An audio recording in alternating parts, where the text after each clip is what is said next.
I'm Tony Jha from Thailand and play Decha. This is really important for me. I can inspire from the Jackie Chan and Bruce Lee. Once hailed as the savior of martial arts cinema, Tony Jha exploded onto the screen like a force of nature. His raw strength, jaw-dropping stunts, and death-defying fight scenes left audiences breathless. He wasn't just a fighter, he was a walking action spectacle. A man who made gravity seem optional. But then, he disappeared. At the height of his meteoric rise, Tony walked away, without warning, leaving behind a legacy of unanswered questions. Was it the crushing pressure of fame? Betrayal from within the industry? Or a deeply personal decision? His career, once destined for Hollywood greatness, took a turn no one expected. What happened to Tony Jha, the man who defied physics but couldn't escape fate? The truth is more heartbreaking than you might think. Stick around, because this story will change the way you see him forever. Humble beginnings to stuntman. Tony Jha, born Thachakorn Yiram, grew up in Surin, a rural province of Thailand where life revolved around rice farming and tradition. His parents, Renip and Dong Diram, were farmers who taught him hard work and resilience from an early age. But Tony dreamed beyond the fields. As a child, he was captivated by the martial arts legends showcased at temple fairs: Bruce Lee, Jackie Chan, Jet Li. Their speed, strength, and cinematic magic sparked something deep within him. He didn't just want to watch, he wanted to become them. While most kids idolized heroes from afar, Tony trained tirelessly to imitate their moves. Out in the fields, he practiced kicks, punches, and flips until they became second nature. To him, martial arts wasn't just about fighting, it was poetry in motion. At age 10, he began formal Muay Thai training at a local temple under traditional masters. There were no fancy gyms, just dirt, sweat, and determination. He soon started competing in local matches, quickly earning respect. But he didn't want to be just another fighter. Tony saw a different path, merging martial arts with cinema, just like his heroes. That opportunity came when legendary stunt coordinator Panna Ritikrai noticed his raw talent and invited him to join his stunt team. It was a turning point. Tony dedicated the next 14 years of his life to working behind the scenes, risking life and limb with barely any recognition. He performed dangerous stunts, including doubling for actors and even leaping onto the back of a moving elephant for a commercial. Every stunt pushed his limits, but also refined his craft. Under Panna's mentorship, he learned not only multiple martial arts disciplines, from Muay Thai to Taekwondo, Judo to Aikido, but also the art of filming action for the screen. Unlike most martial artists who transitioned to film later in life, Tony had been trained for cinema from the ground up. No wires, no CGI, no doubles, just pure skill and grit. The rise to global stardom. Then came his breakout moment. In 2003, Ong Bak, Muay Thai warrior, hit theaters like a punch to the face. Tony performed every stunt himself, no wires, no trickery, just raw, visceral action. Audiences had never seen anything like it. His powerful strikes, acrobatic flips, and brutal knee and elbow techniques redefined what martial arts cinema could be. Tony Jha became a global sensation overnight. Following Ong Bak, he raised the bar even higher with Tom Yum Goong, The Protector, in 2005. In that film, he introduced a fighting style inspired by the movements of elephants, and homage to Thai tradition. One of its most iconic scenes: a 4-minute single-take fight sequence through a restaurant. No cuts, no cheats, just Tony demolishing foes in one continuous, breathtaking shot. Even established stars like Donnie Yen admitted Tony's work pushed them to improve their own action scenes. Soon, Tony was being compared to Bruce Lee, Jackie Chan, and Jet Li. Many believed he was the next great martial arts icon, one who could bring a gritty, realistic edge to the genre. Hollywood noticed too. Jackie Chan himself offered Tony a role in Rush Hour 3, but scheduling conflicts with Ong Bak 2 kept that dream from coming true. Behind-the-scenes struggles. But even as his star was rising, cracks were forming. Tony's relationship with his mentor Panna began to strain. Creative differences escalated, eventually derailing a major upcoming project titled Sword. Though neither of them spoke publicly about the fallout, the impact was undeniable. For someone whose career had been so closely tied to his mentor, this rift changed everything. At the same time, Tony felt increasingly trapped by his contract with Sahamunkel Film, the Thai studio that had managed his career from the start. They controlled his schedule, film choices, and income. Despite his international fame, Tony had little say over his own future. He was the face of Thai action cinema, yet behind closed doors, he had no freedom. Tony Jaa's journey to international stardom was anything but smooth. Despite opportunities opening up outside of Thailand, including Hollywood showing serious interest, immense pressure began to take its toll. During the intense production of Ong Bak 2, things started unraveling. Not only was Tony starring in the film, but he also had to step in as director, adding even more weight to his already overwhelming schedule. The workload became unbearable. Production spiraled out of control, and reports emerged that Tony had vanished from the set for weeks. Rumors began circulating, some claiming he had suffered a breakdown. But the truth ran deeper. Feeling trapped and drained, Tony sought refuge in a Buddhist monastery, stepping away from the industry in search of peace. His sudden withdrawal threw the studio into chaos, causing major delays and complications. Even after returning to the industry, his problems were far from over. Tony was bound by a restrictive contract with Soha Film, which acted like an anchor, preventing him from accepting bigger, international offers. In 2013, he attempted to break free.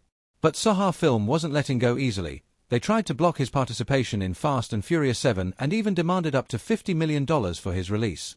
The legal and financial battle left him cornered, and although he began appearing in Western films, the damage to his career momentum had already been done. At the peak of his career, under crushing pressure, Tony made a drastic and unexpected decision. He walked away from it all. In 2010, he retreated into monastic life and became a Buddhist monk. Years of physically demanding roles, relentless industry expectations, and his legal struggle with Soha Film had taken their toll. The man known for jaw-dropping stunts and hard-hitting fight scenes was now living a life of meditation and spiritual discipline. His retreat shocked fans and the film industry alike. Speculation ran wild. Some believed he had suffered a breakdown, while others thought it was a calculated escape from contractual constraints. But in Thai culture, temporarily becoming a monk is a respected tradition, often seen as a way for men to gain clarity and honor their families. For Tony, it was likely both a spiritual and personal reset. Free from fame, obligations, and expectations, the temple gave him something the film industry never could: peace. During this time, he followed a disciplined routine of meditation, prayer, and simple living. While he never directly said he left because of the industry, many believe his battle with Soha Film and the pressures of stardom played a key role. His disappearance left a gap in martial arts cinema, and fans began demanding his return, while rumors of a permanent retirement or a hidden comeback continued to swirl. Meanwhile, the industry moved on. The explosive rise Tony had seen with Ong Bak and Tom Yum Goong began to fade. Hollywood opportunities slipped away, and stars like Donnie Yen and Iko Uwais stepped into the spotlight. The martial arts genre evolved, and Tony's absence threatened to leave him behind. Eventually, after years of reflection, Tony was ready to return to the screen, but the industry he came back to had changed. The commanding presence he once had dimmed. While his return was welcomed, it lacked the impact many had hoped for. His time in the temple had brought him inner peace, but it had also cost him precious momentum in the fast-paced world of entertainment. Tony's transition back into movies wasn't as smooth as fans might have imagined. Though Hollywood had long noticed his talent, thanks to Ong Bak and Tom Yum Goong, his roles in the West never quite showcased his full potential. His Hollywood debut came in Fast and Furious 7, 2015, alongside stars like Vin Diesel and Paul Walker. While his fight scenes were exciting, particularly his showdown with Walker, his role was minor. His abilities were underused. He appeared next in XXX, Return of Xander Cage, 2017, again with an ensemble cast that included Vin Diesel and Donnie Yen. Hopes were high that this would finally be his breakout moment in the West, but once again, his role was overshadowed and his unique skills were underutilized. The raw, wire-free action that had made him famous was replaced with heavily stylized choreography. Fans were disappointed. Unlike Jackie Chan, who blended comedy with action, or Jet Li, who carved a niche with stoic, mysterious roles, Tony struggled to find a fitting identity in Hollywood. Language was a significant barrier. While by 2014 he could handle English interviews, the dialogue-heavy nature of Western action films limited his casting potential. Hollywood heroes are often expected to deliver lines with charisma, something Tony wasn't yet comfortable doing. As a result, he was often placed in supporting roles where his martial arts could shine, but his presence was muted. Another major roadblock was his prolonged conflict with Soha Film. The years he spent tied to restrictive contracts stalled his global rise. When he finally broke free in 2013, it had already cost him critical years in an industry that moves quickly. The rise and fade of Tony Jaa. What went wrong? After his meteoric rise, things took a sharp turn. The studio tried to block Tony Jaa from taking on a role in Fast and Furious 7, demanding a staggering $50 million in compensation. This legal battle effectively severed his ties with Thai Productions, the very industry that made him a star. Tony continued to act in films like Skin Trade, Never Back Down, No Surrender, and Triple Threat. While these projects gave him exposure, none matched the groundbreaking impact of Ong Bak. Hollywood gave him the spotlight, but not the creative freedom or iconic roles that could have cemented his status as a global martial arts legend. Despite Hollywood's call, the spark that once defined Tony Jaa's career began to fade, leaving fans to wonder what went wrong. Legacy and lost potential. Tony Jaa's influence on martial arts cinema is undeniable. When Ong Bak hit screens, it redefined action filmmaking, setting new standards in fight choreography and realism. His raw, wire-free stunts showcased a brutal, traditional Muay Thai style that captivated global audiences. Even seasoned stars like Donnie Yen admitted Tony's emergence pushed them to elevate their own action scenes. At one point, Tony was hailed as the next Bruce Lee or Jackie Chan, seen as the future of martial arts cinema. But his rise was too quick, and the fall, too sudden. Creative struggles during the making of Ong Bak 2, conflicts with Sahamunkel Film, and even his temporary retreat to a monastery all disrupted his momentum. Tight studio contracts restricted his choices during his peak years, and by the time he broke free in 2013, the industry had already moved on. While Tony eventually made it to Hollywood, he never had the creative control Bruce Lee enjoyed in Hong Kong or Jackie Chan in Hollywood. Unlike them, Tony wasn't shaping his own path, he was playing roles in other people's visions. The missing piece.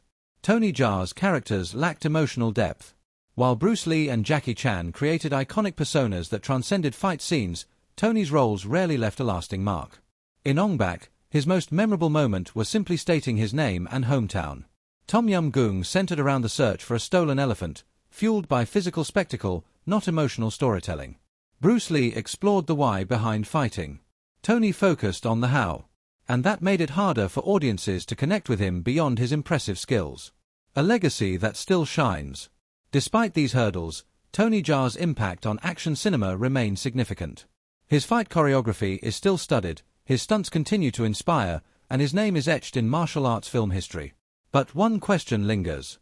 What if Tony Jaa had been given more creative freedom from the start? Could he have become the true successor to Bruce Lee? Could Hollywood have nurtured him into the next global action icon? We may never know. What's certain is this: Tony Jaa didn't follow the path fans hoped for, but his legacy in martial arts cinema remains unshakable. What do you think? Did Tony Jaa deserve better, or did he simply choose a different kind of success? Let us know in the comments. If you enjoyed this deep dive, hit that like button.